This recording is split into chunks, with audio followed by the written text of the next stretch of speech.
का कौन है? सांगा। ठीक है, दिल्ली पे कौन है? इब्राहिम लोदी। ठीक है, चंदेरी का कौन है? मेदिनी राय है। ठीक है, इधर है अफगान, उस समय उत्तर भारत की मेन शासक है। इधर चलते हैं, इधर इधर इधर एक जगह है फरगना, सुने कि नाम? फरगना का नया शासक बना जहीरुद्दीन मोहम्मद बाबर। इसका जन्म है वैलेंटाइन डे के दिन, इसके मम्मी पापा 14 फरवरी 1483। सांगा का है 82 के अंदर। एक साल बड़ा हो एक छोटा है? बड़ा एक छोटा? बड़ा हो, ठीक है। और मात्र 1494 कितना साल? 11 साल की उम्र में बंदा फरगना का शासक बन गया। इसकी दादी थी दौलत आयशा बेगम, उसी ने इसका राज्याभिषेक किया था। तो एक बार एसएससी में पूछ लिया था कि बाबर की दादी का क्या नाम था। तो कई बार हम सोचते हैं यार दादी दादा नाना नानी आंगा क्यों पूछे, कहीं ना कहीं उनका इतिहास में रोल होता है, इसलिए पूछा जाता है, वरना 68% आपसे कभी नहीं पूछा जाएगा। जिसका कोई लेना देना ही नहीं है ना इतिहास में, उसका कभी नहीं पूछा जाएगा। भी महाराणा प्रताप के भी लगभग 16 या 17 पत्नियों का उल्लेख आता है, लेकिन आपसे क्या पूछा जाता है? ओनली फॉर एक ही पत्नी का नाम, बाकी की नहीं पूछी जाती। तो वैसे ही दादी का नाम इसलिए पूछा गया, तो इसकी दादी ही संरक्षक बनी थी शुरुआत में। बेटा मैं हूं नहीं, तू टेंशन क्यों ले। अब 11 साल को टावर कौन रहने देगा इसको, फरगना का शासक। लेकिन बड़ा तेज आदमी था। ये खुद किस वंश से था पता है क्या? तैमूर से। वही तैमूर लंगड़ियों भारत में अटैक किया था उसने, तैमूर लंग ने।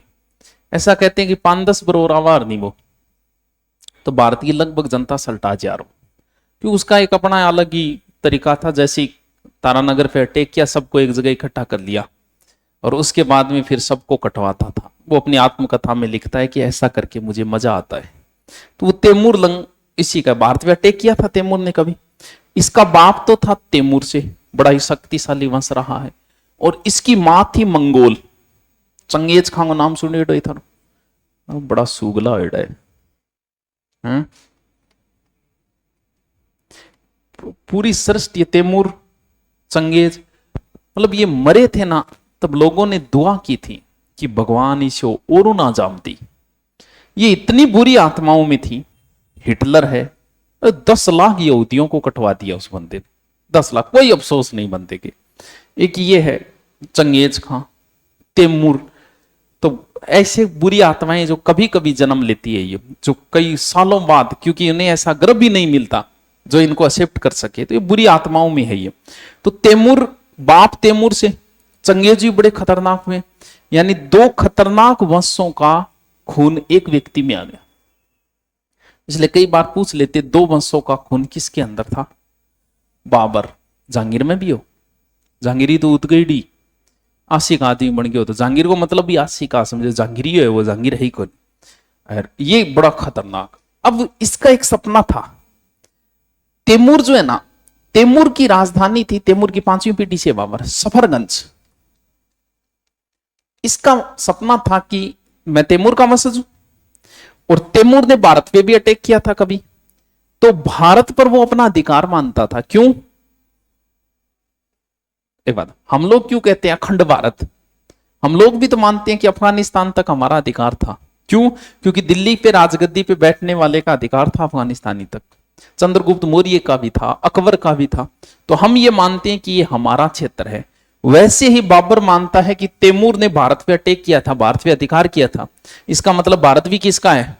मेरा ही है, मैं भी भारत पे अधिकार करूंगा। इसने शुरू में क्या किया, टाबर ये 10-11 सालों, सफरगंज पे अटैक करने के लिए 3 बार अटैक किए इसने। घटनाएं ऐसी हुई कि सफरगंज पे जब अधिकार हुआ तो फरगना हाथ से निकल गया, वापस भाग के आया, सफरगंज हाथ से निकले, इन्हें बिना भटक तो फिरे। मात्र इसके पास कोई 50-60 सैनिक रहे थे, कुछ ज्यादा नहीं। बड़ी ही विकट परिस्थितियां गुजरी थी, यानी इसके पास खाने तक के पैसे नहीं बचे थे। बड़ा स्ट्रगल देखा था इसने, इधर उधर की लड़ाइयां देखी इसने, कुछ सहयोग लिया, और लास्ट में इसने अधिकार किया किसके ऊपर? काबुल।